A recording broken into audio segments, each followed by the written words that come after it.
Le poison. Crime féminin ultime. On dit souvent que le crime est généralement un acte masculin.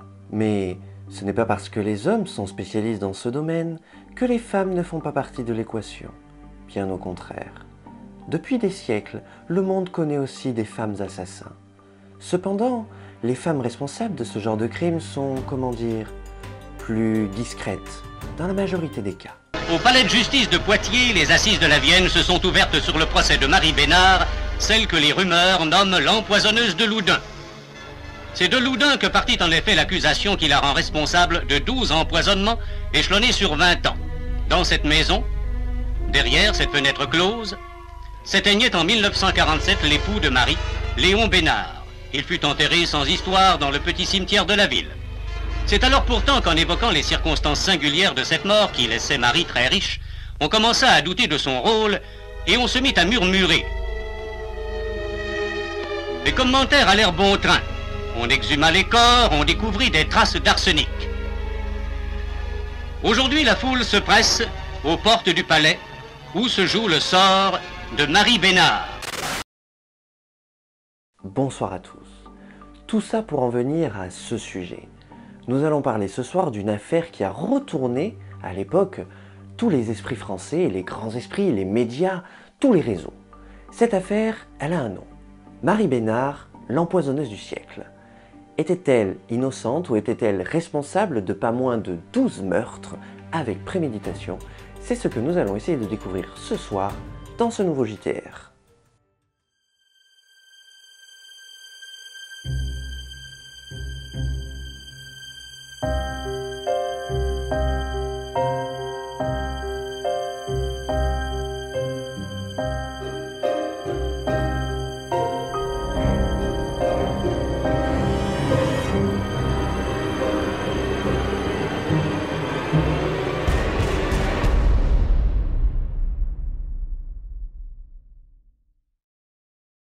Et oui, cette émission a mis longtemps avant d'arriver. Et pourquoi? Au-delà de divers problèmes que je vous ai déjà expliqués, et bien tout simplement cette affaire est tout simplement passionnante. Après diverses recherches effectuées sur le sujet pour complémenter mon argumentation au sein de cette émission, je me suis rendu compte que plusieurs films et livres avaient aussi vu le jour sur ce sujet. Je me suis donc empressé d'aller les regarder. Et bien évidemment, l'un des livres a retenu mon attention. Il s'agit de celui-ci, Marie Bénard, L'honneur d'une femme. C'est un livre de Madeleine Levaux-Fernandez qui est très intéressant et c'est un livre d'ailleurs que je vais vous faire gagner. C'est un livre recyclé, c'est un livre qui nous vient à la base de la médiathèque du Haut-Rhin, qui a été légué à une personne qui lui-même me l'a légué et aujourd'hui, après cette émission, ce sera à mon tour de vous le faire gagner. Restez jusqu'à la fin de cette émission pour savoir comment remporter ce petit livre fort intéressant.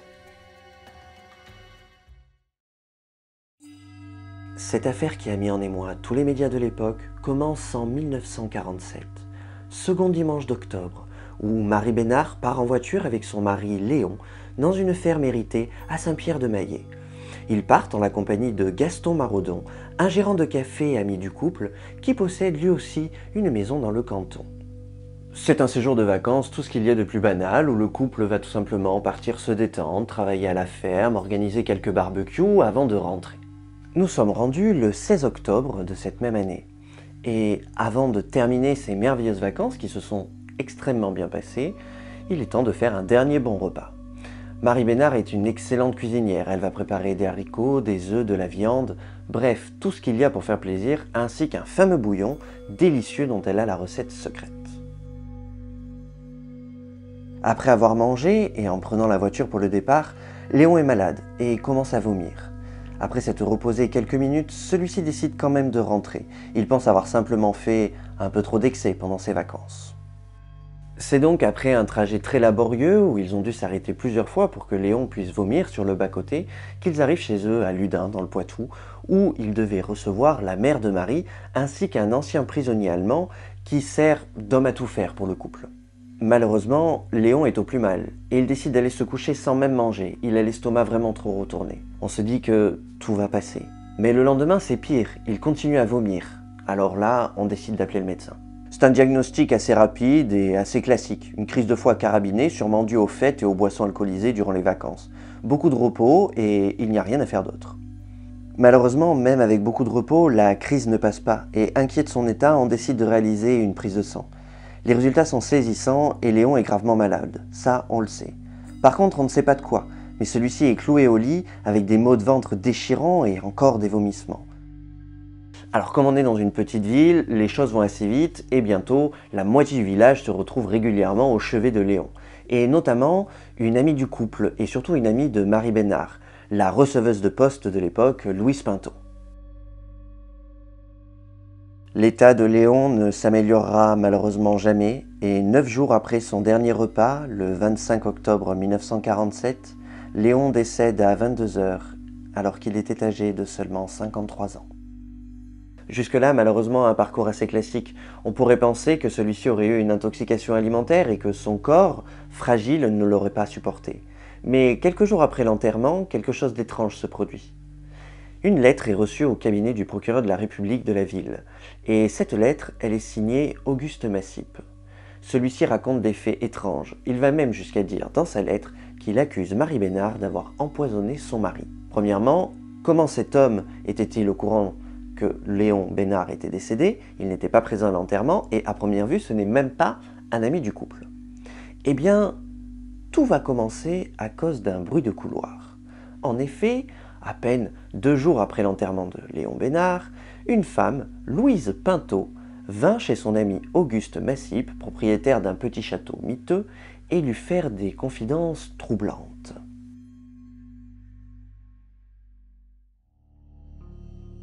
En effet, sur son lit de mort, Léon lui aurait dit ceci. « Quand Marie m'a servi la soupe à la ferme, il y avait déjà un liquide blanc dans l'assiette. Et depuis, je suis malade. Je ne sais pas ce que c'était, mais depuis, je suis mal. » Augustin Massip, qui est un homme d'esprit, décide alors, on ne sait pourquoi, d'aller chercher sa vieille encyclopédie médicale qu'il cachait dans un coin de son salon. Il en tourne les pages pour voir un peu les symptômes dont M. Léon Bénard était investi et il tombe sur l'empoisonnement à l'arsenic. Et là, on peut dire que c'est troublant. Brûlure, œdème pulmonaire, vomissement, puis décès. Tout y est. Pour Augustin Massip, il n'y a pas de doute. Cette femme, qu'il ne connaît même pas, a empoisonné son mari et il n'en démordra pas. Sans en parler à personne, même pas à son ami venu lui faire cette confidence troublante, il décide de son propre chef de rédiger une lettre aux autorités judiciaires. Vous vous en doutez, quand un procureur de la République reçoit une telle lettre, surtout signée, eh bien, il réagit immédiatement et il va envoyer les gendarmes au domicile d'Augustin Massip. Celui-ci reconfirmera tout ce qu'il avait écrit. Par contre, Louise Pinto, elle, dit que tout est faux. Et cela fera donc passer Augustin Massip pour un racontard affabulateur. Bref, une plaisanterie d'assez mauvais goût sans aucun fondement, et l'affaire sera donc classée immédiatement. Malheureusement, comme nous sommes toujours dans une petite ville, Marie Bénard apprend rapidement l'existence de cette lettre, comme tout le village d'ailleurs, du prêtre jusqu'au commissariat. Et donc maintenant, tout le monde regarde Marie Bénard, et surtout, tout le monde en parle. « Dis-moi, tu as entendu parler de l'affaire des Bénard ?»« Non, pourquoi ?»« Bah, il paraît qu'elle aura empoisonné son mari, dis donc. On dit même que c'est parce qu'elle avait un amant. » « C'est pas possible. »« Si, paraît même que l'amant, c'est l'ancien prisonnier allemand. Tu sais, celui qui travaille chez eux depuis quelque temps déjà. » Voilà donc maintenant les racontards, bruits de couloir et rumeurs qui circulent tout au long de la journée au sein de ce village. Mais on en vient à se poser des questions. Même si on sait que ce sont des racontards, est-ce que c'est vrai? Y a-t-il une part de vérité là-dedans? Et Marie Bénard aurait-elle empoisonné son mari pour vivre pleinement sa relation? Marie Bénard, justement, un jour en plein milieu du marché, craque à force d'entendre toutes ces rumeurs et on pourrait dire littéralement qu'elle pète un plomb, comme on dit, et elle crie qu'elle demande au ciel qu'il arrive malheur au Massip avant le premier anniversaire de la mort de son défunt mari Léon. Bon, jusque-là on se dit, oui, c'est normal qu'elle craque, on est dans une affaire où il n'y a aucune preuve de malveillance ni d'acte criminel et la ville entière parle sur cette pauvre femme. Donc on pourrait se dire, c'est normal. Sauf que le 18 octobre 1948, soit 8 jours exactement avant le premier anniversaire de la mort de Léon Bénard, eh bien, le château des Massip brûle entièrement. Le rapport conclura à un incendie involontaire de 2 enfants jouant un peu trop avec le feu. Aucun rapport avec Marie Bénard, mais les rumeurs s'amplifient toujours, et même encore plus fort. Quelque temps plus tard, c'est au tour de Louise Pinto, vous savez, la source de ces rumeurs, d'avoir un ennui. Celle-ci est victime d'un cambriolage. Étrange d'ailleurs, on ne lui vole que quelques lingeries et un peu de vaisselle. Là encore, aucun rapport avec Marie Bénard, mais tout cela annonce le début d'une histoire bien sombre. Il s'est passé un peu de temps, mais le 9 mai 1949, M. Normand, un inspecteur, a vent de toutes ces rumeurs et de tous ces petits problèmes. Et celui-ci cherche un peu ce genre d'histoire. Et au-delà de les chercher, il cherche à résoudre ces possibles affaires. C'est donc tout naturellement qu'il se présente au domicile de Marie Bénard. Et l'affaire commence. J'ai été appelé pour un cambriolage. Il ne s'agissait pas d'un cambriolage normal, car rien n'avait été dérobé. Ce cambriolage avait eu lieu chez une dame Pinto. C'est elle qui avait recueilli les dernières paroles de Bénard sur son lit de mort. Bénard, sur son lit de mort, a dit ceci à Madame Pinto. « Nous allions manger la soupe. Le couvert était mis. J'ai vu un liquide blanc dans mon assiette. Marie a versé la soupe dessus. J'ai mangé et presque aussitôt j'ai vomi. » De plus, quand la police demande à Louise Pinto si quelqu'un pourrait lui en vouloir, bien évidemment, celle-ci sort du tac au tac le nom de Marie Bénard. Effectivement, si elles étaient pratiquement meilleures amies avant, depuis le décès de Léon, eh bien, c'est tout autre. Les femmes ne se parlent plus du tout. L'inspecteur Normand est quelqu'un de très terre-à-terre. Pour lui, il n'y a pas de doute sur le fait que Marie Bénard est totalement innocente au sujet de l'affaire de l'incendie des Massipes ou du cambriolage de Louise Pinto. Mais celui-ci commence à fouiller et au fur et à mesure de ses recherches, il fait quelques autres découvertes. Effectivement, tout le village semble accuser Marie Bénard d'assassinat sur son mari Léon, mais aussi d'autres assassinats, d'autres crimes. Et qui est la première source de ces rumeurs? Je vous le donne en mille, Augustin Massip. Après que son château est brûlé, celui-ci aurait fait le tour des cimetières pour voir les décès liés de près ou de loin à Marie Bénard. On peut même parler d'obsession. Mais au cours de son travail de recherche, pour voir si des décès auraient pu être profitables à Marie Bénard, celui-ci découvre des noms. Il en découvre même 12. Il faut l'avouer d'ailleurs, à chaque fois, le compte bancaire de notre veuve fut agrandi par ces décès, ce qui ne joue pas du tout en sa faveur, bien évidemment, au vu de l'inspecteur Normand. Toujours le 9 mai 49, un juge signe une commission rogatoire sur laquelle il est écrit « Mort suspecte, Léon Bénard, empoisonnement, point d'interrogation ». La justice décide donc d'exhumer le corps de Léon Bénard afin d'en récolter des prélèvements. Et ce, le 11 mai 49, à la vue de tous. Même d'ailleurs du fils de Fossoyeur qui, 50 ans plus tard, se souvient encore de cette tragique journée. L'interview qui va suivre parvient de l'émission sur le vif du sujet. Il n'y avait pas les pompes funèbres comme maintenant. C'était au mois de mai, vous voyez. On était en face au monument mort pendant que mon père faisait l'exhumation de Léon Bénard, la première exhumation. Et il vous interdit d'aller à l'exhumation? Oui, il n'a pas voulu que j'y aille. Et moi, j'avais fait les boîtes, les caisses, pour mettre les bocaux, qui sont partis à Marseille. Les prélèvements sont donc envoyés à Marseille, où un grand professionnel va s'occuper de tout ça, le docteur Bérou. Et celui-ci est formel. Le corps de Léon Bénard contient une forte dose d'arsenic, même plus de 2 ans après sa mort. Pour lui, la mort de Léon est donc forcément criminelle. Marie Bénard est donc incarcérée temporairement le 21 juillet 1949 à l'âge de 53 ans. Autant vous dire que les journalistes affluent dans ce petit village autrefois tranquille. Et la justice ne s'arrête pas là, elle va décider aussi d'exhumer le corps de toute personne proche de Marie qui serait décédée plus ou moins dans des circonstances étranges. Ils sont au nombre de 12, rien que ça. Auguste Antini, le premier mari de Marie Bénard, Madame Lecomte, une grande-tante, des amis du couple, la grand-mère, les parents de Marie Bénard, les parents de Léon, son deuxième mari, la belle-sœur de Léon et enfin 2 cousines de Léon Bénard. Autant vous dire que ça fait du monde. Et bien évidemment, on suit la même procédure. Tous les prélèvements sont envoyés au docteur Bérou qui va faire ses analyses et faire son compte-rendu. Et encore une fois, c'est saisissant. Tous les corps présentent une forte dose d'arsenic. C'est donc naturellement le 28 décembre 1949 que Marie Bénard est accusée des 12 meurtres pour empoisonnement, 12 des proches, et à chaque fois, elle est dans les parages peu avant le décès. C'est donc le 20 février 1952 que commence le fabuleux procès, le gigantesque procès de celle que l'on nomme maintenant l'empoisonneuse du siècle.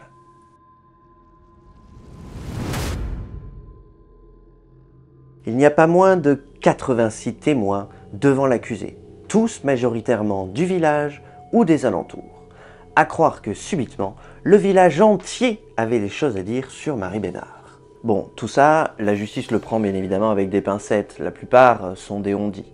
L'homme de la situation aujourd'hui, c'est bien le docteur Bérou, celui qui a fait l'analyse complète de tous les prélèvements. Mais là où cette sommité, dont les conclusions ne sont d'habitude jamais remises en question, cette fois, une personne doute, et ce n'est autre que l'avocat principal de Marie Bénard. L'avocat demandera donc au docteur Bérou la procédure utilisée et la méthodologie pour avoir confirmation de la présence d'arsenic dans un prélèvement. Celui-ci nous expliquera, je vous passe bien évidemment les détails, qu'en mettant les prélèvements dans des tubes à essai, on arrive au bout d'un moment à avoir une réaction chimique et on peut constater la présence de petits cercles argentés, ce qui prouve de source sûre la présence d'arsenic dans le prélèvement en question. Celui-ci dira même qu'il peut, à l'œil nu, savoir si tel ou tel prélèvement contient de l'arsenic. Soit, l'avocat se doutait bien évidemment de cette réponse, mais comme il connaissait on ne sait comment déjà la méthode utilisée par le docteur Bérou pour analyser ces fameux prélèvements, celui-ci sortira 6 tubes à essai d'une mallette et il demandera donc au docteur Bérou de lui dire, au sein de ces prélèvements, lesquels contenaient de l'arsenic. Ni une ni deux, le professeur s'exécute, regarde les prélèvements et en sort 2 du lot. Et il dira « ce sont ceux-là ». Vous le voyez, il y a les petits cercles argentés, ce qui prouve la présence d'arsenic. L'avocat sortira donc la fiche descriptive des différents prélèvements et aucun ne contient de l'arsenic. Les avocats sautent donc sur l'occasion pour demander un report du procès et une contre-expertise des prélèvements. Bien évidemment, le tribunal n'a pas le choix et il accepte sans rechigner.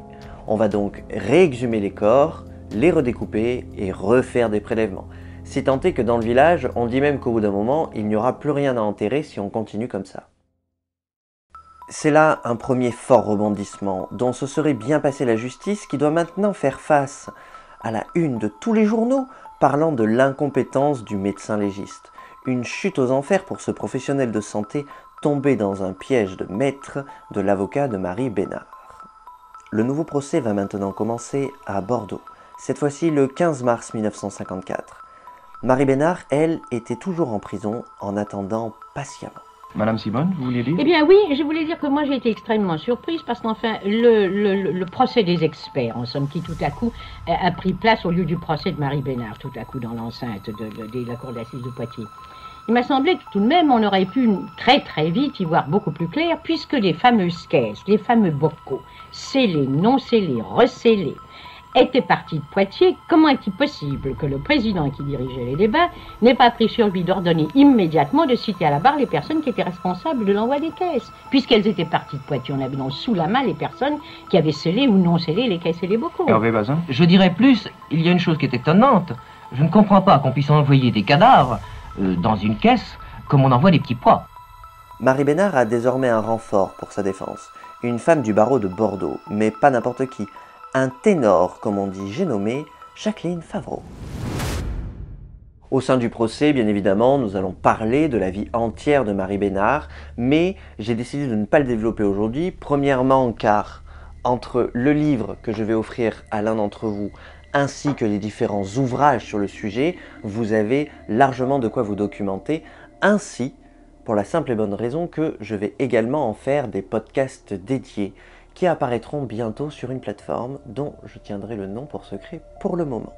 Quant à savoir, au-delà de ça, qui est vraiment Marie Bénard, eh bien c'est son psychiatre, André Sellier, qui va répondre à la question. Il écrira au sein de son rapport qu'il dictera aussi de vive voix ceci. Une détenue modèle, courtoise et serviable, aucune hérédité mentale, un équilibre psychique parfait, d'une intelligence sans doute dans la norme, Marie Bénard est douée d'une surprenante mémoire et d'attention très précise.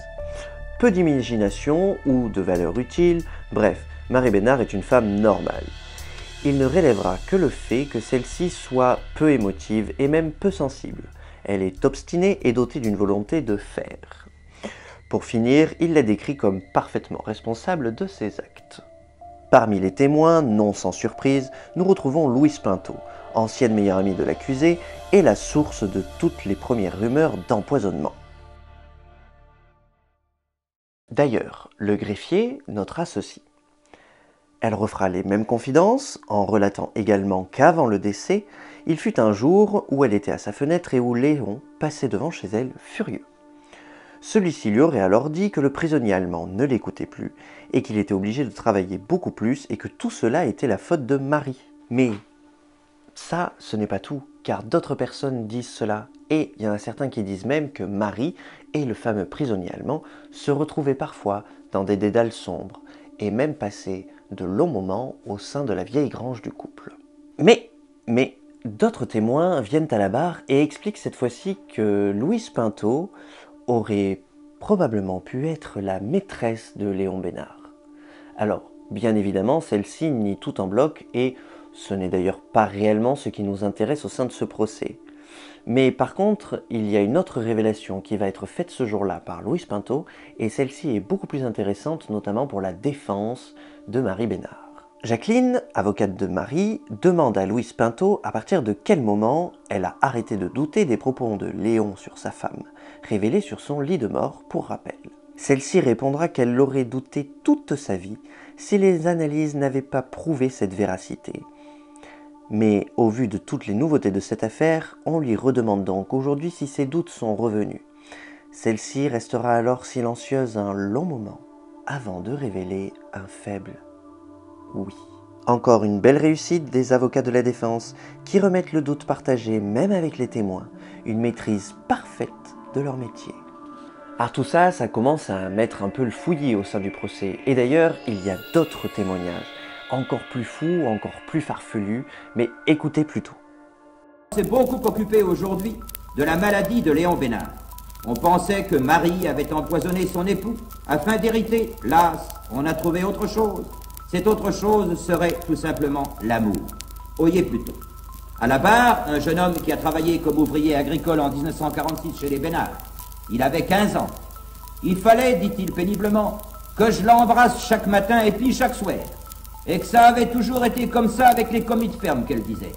Un jour, elle a relevé ses jupes pour me montrer ses bas. Eh ben moi, j'ai été mal vu. J'ai été mal vu parce que je n'ai plus voulu l'embrasser. De ce jour-là, j'ai été aussi mal nourri. Sur son banc, Marie Bénard se secoue de rire. Et cela continue. Maître du Clouseau. Voyons, comment mangiez-vous? Est-ce que vous mangiez seul ou avec vos patrons? Le témoin. Avec les patrons. La défense. Et après que vous avez refusé de vous laisser embrasser? Le témoin. Oh, après, il y en avait beaucoup moins dans l'assiette. Mais tout cela n'est rien à côté des auditions d'Auguste Massip. Vous vous souvenez, le propriétaire du château ayant brûlé, qui est certain de la culpabilité de Marie. Celui-ci est un véritable phénomène.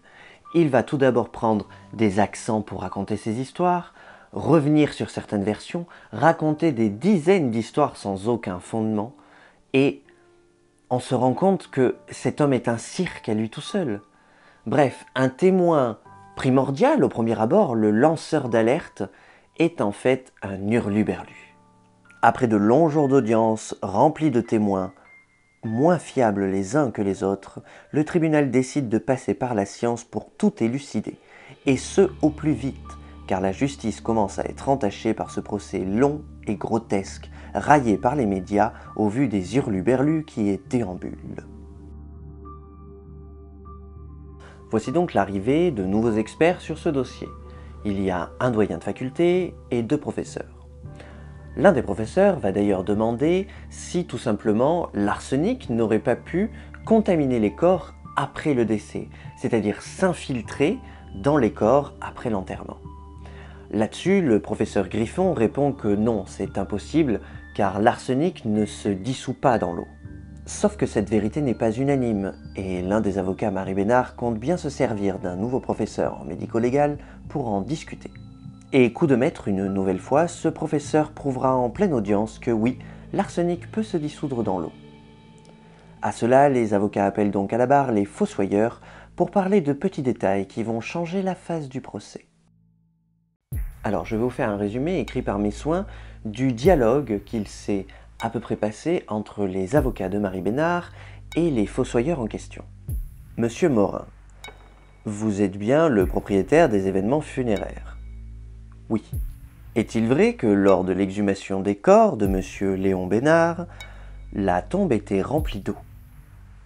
Oui. Est-il vrai que le gardien du cimetière pratique la culture de la pomme de terre sur la propriété? Oui, et je ne cesse de m'en plaindre, ce n'est pas un endroit pour. Et c'est là que les choses vont devenir plus compliquées, car au fur et à mesure, nous découvrons que le fameux gardien utilisait comme insecticide pour la production de ces pommes de terre de l'arséniate, qui, vous vous en doutez, comme son nom l'indique, contient en son sein une grande quantité d'arsenic. Et là, on commence vraiment à se perdre au sein de ce procès.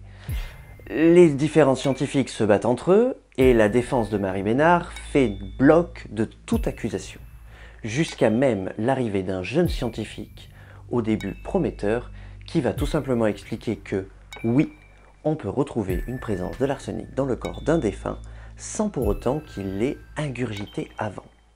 Alors, ça, il en est certain, mais il ne peut pas le prouver en direct. Les avocats vont donc demander un nouveau report de procès. Et c'est alors que, en avril 1954, Marie Bénard se retrouve cette fois-ci en liberté surveillée et retourne enfin chez elle. Nous sommes en 1954, vous venez d'être mis en liberté provisoire et vous rentrez chez vous à Loudun, dans cette maison où nous nous trouvons à ce moment.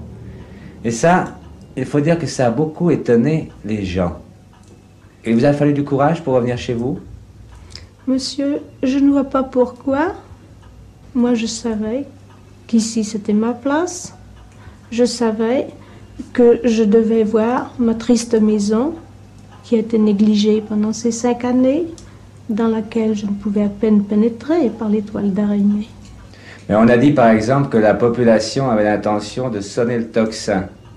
Est-ce que c'est exact? Monsieur, ça, je n'en sais rien, mais il y a partout des petits esprits. Et quelle était l'attitude de la population quand vous êtes revenu? On me regardait comme une bête curieuse. Et maintenant? Maintenant, on est très gentil. Je n'ai pas à me plaindre de mes voisins. Je n'ai pas à me plaindre de la population loudunaise.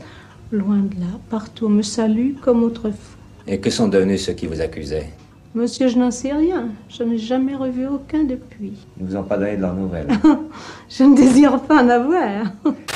C'est encore 2 ans après cette entrevue que nous retrouvons enfin Marie Bénard, alors à son 3e procès, le 20 novembre 1961, toujours à Bordeaux. Vous vous en doutez, encore une fois, on réexhume les corps, on les découpe, on fait des prélèvements et on les envoie en analyse à Marseille. Alors, cette fois-ci, il n'y a plus qu'un seul cas qui met la justice en émoi, celui de la mère de Marie Bénard. Pourquoi? Car contrairement aux autres corps, celui de la mère contient plus de 10 fois la dose d'arsenic retrouvée lors des prélèvements précédents. Mais le problème, c'est que la justice est dans le flou complet. On ne sait pas si la méthode utilisée pour trouver la trace d'arsenic est bonne. On ne sait même pas si cet arsenic a été ingurgité, ingéré, ou s'il est venu après. Bref, cela commence à être très compliqué et ce procès est de plus en plus grotesque. Dans ce cas de figure, on se retrouve même au sein d'un procès où Marie Bénard et la justice en elle-même sont jugés à la même échelle.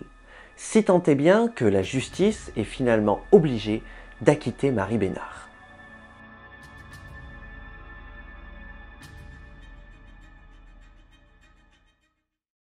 Et oui, aujourd'hui on ne sait même plus si finalement il y a eu empoisonnement. Et du coup, Marie Bénard va finalement retrouver une vie normale et rentrer chez elle, cette fois-ci définitivement. Elle décédera bien des années plus tard, à l'âge de 84 ans. Le procès Marie Bénard est encore aujourd'hui l'un des plus gros échecs répertoriés, aussi bien du côté judiciaire que scientifique. Un bruit immense fait même encore aujourd'hui de cette affaire des sujets d'études en droit et en philosophie. Il y aurait encore tant de choses à dire, mais je ne vais pas le développer aujourd'hui comme je vous l'ai déjà dit. Seulement, les grandes questions. La justice a-t-elle fait erreur? Marie Bénard était-elle innocente ou a-t-elle réalisé pratiquement le crime parfait? Et surtout, qu'en est-il de ces fameux prélèvements réalisés par des équipes, des professionnels médico-légaux? Est-ce que tout était fiable ou pas? Ça, c'est quelque chose que je vais vous laisser libre cours. Vous pouvez étaler vos pensées au sein de l'espace commentaire et me les révéler. En ce qui concerne le livre dont je vous ai parlé tout au long de cette émission, d'où la majeure partie de mes recherches sont tirées. Pour le gagner, c'est assez simple. Vous allez dans l'espace commentaire, vous notez vos pensées et à la fin, vous marquez #JTR. Le gagnant sera contacté en MP et affiché sur la page Facebook de l'émission. Sur ce, c'est la fin. Il est temps pour moi de partir dans de nouvelles recherches et je vous dis à bientôt dans un nouveau JTR. Je voudrais que vous puissiez penser 1 minute seulement que je suis innocente. Oui, je suis innocente. Représentez-vous ce qu'a été ma vie toutes ces longues années et ce qu'elle est encore. Ici, j'étais heureuse, très heureuse. J'ai vécu avec des gens que j'aimais, un mari que j'adorais. Je l'adore encore, puisque dans mes moments douloureux, c'est toujours vers ceux que j'ai aimés que je tourne mes dernières pensées.